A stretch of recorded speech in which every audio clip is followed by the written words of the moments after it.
CSK அணியை காத்த Natarajan. Play off ரேஸில் அட்வான்டேஜ் எடுத்த சிஎஸ்கே அணி. நடராஜன் செய்த மிகப்பெரிய உதவி.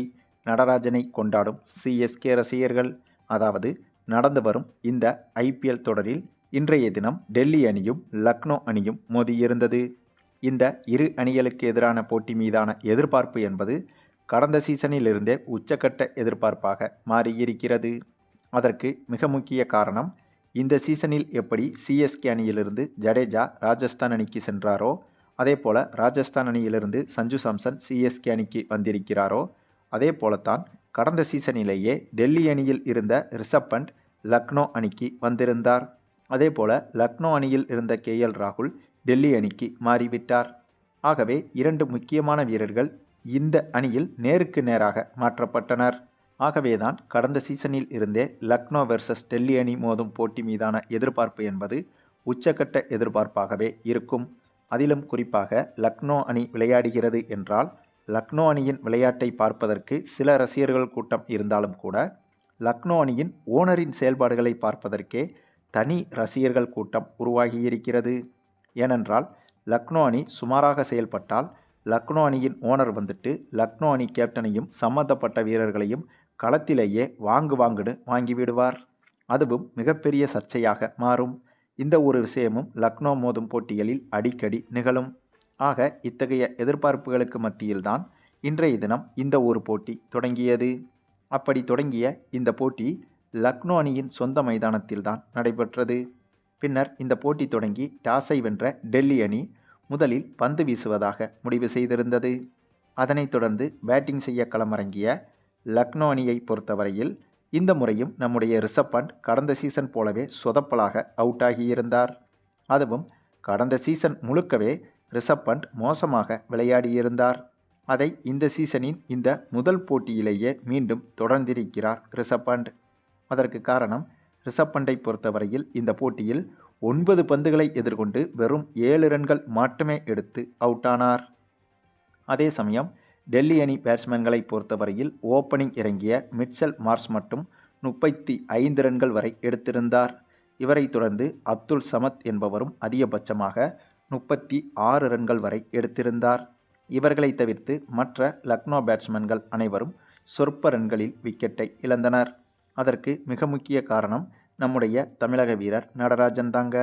ஆமாங்க, நம்முடைய நடராஜன் பேக் டு ஃபார்முக்கு திரும்பிவிட்டார். Natarajan is back. கடந்த சீசன் முழுக்க இவருக்கு காயம் ஏற்பட்ட காரணத்தால் ஒரு சில போட்டிகளில் மட்டுமே விளையாடி நிறைய போட்டிகளில் இவர் விளையாடாமல் இருந்தார். ஆனால் இந்த முறை சீசன் ஆரம்பித்து டெல்லி அணியின் முதல் போட்டியிலேயே நடராஜன் களமிறங்கிவிட்டார். அப்படி களமிறங்கிய நடராஜன் இன்றைய தினம் வெறித்தனமான பந்து வீச்சை வெளிப்படுத்தியிருந்தார். அப்படியே பழைய நடராஜனை மீண்டும் கண்முன் கொண்டு வந்து நிறுத்திவிட்டார் நடராஜன்.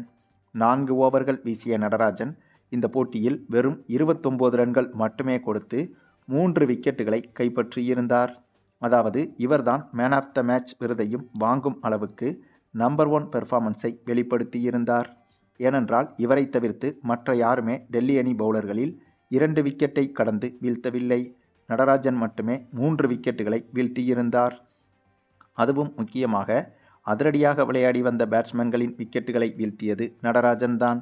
மேலும் நடராஜனின் இந்த பந்துவீச்சின் காரணமாக லக்னோ அணி 20 ஓவர்கள் கூட முழுமையாக பேட்டிங் செய்ய முடியாமல் வெறும் 18.4 ஓவர்களிலேயே அனைத்து விக்கெட்டுகளையும் இழந்து வெறும் 141 ரன்கள் மட்டுமே எடுத்திருந்தது.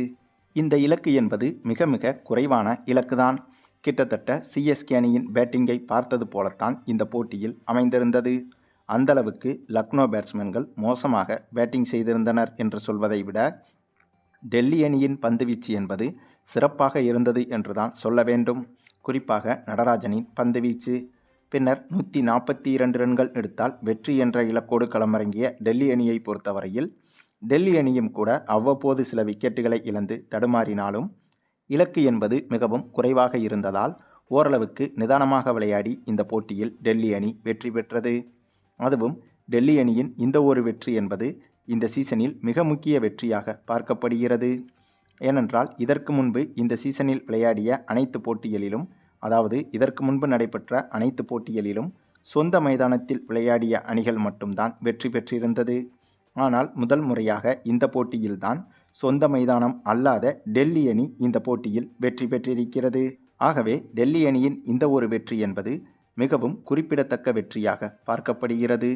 அதுவும் இதுவரையிலும் இந்த சீசனில் இதற்கு முன்பு நடைபெற்ற போட்டிகளை பொறுத்தவரையில் சொந்த மைதானத்தில் விளையாடும் அணிகள்தான் வெற்றி பெறும் என்ற அந்த ஒரு நம்பிக்கை என்பது தொடர்ந்து உருவாகி வந்தது.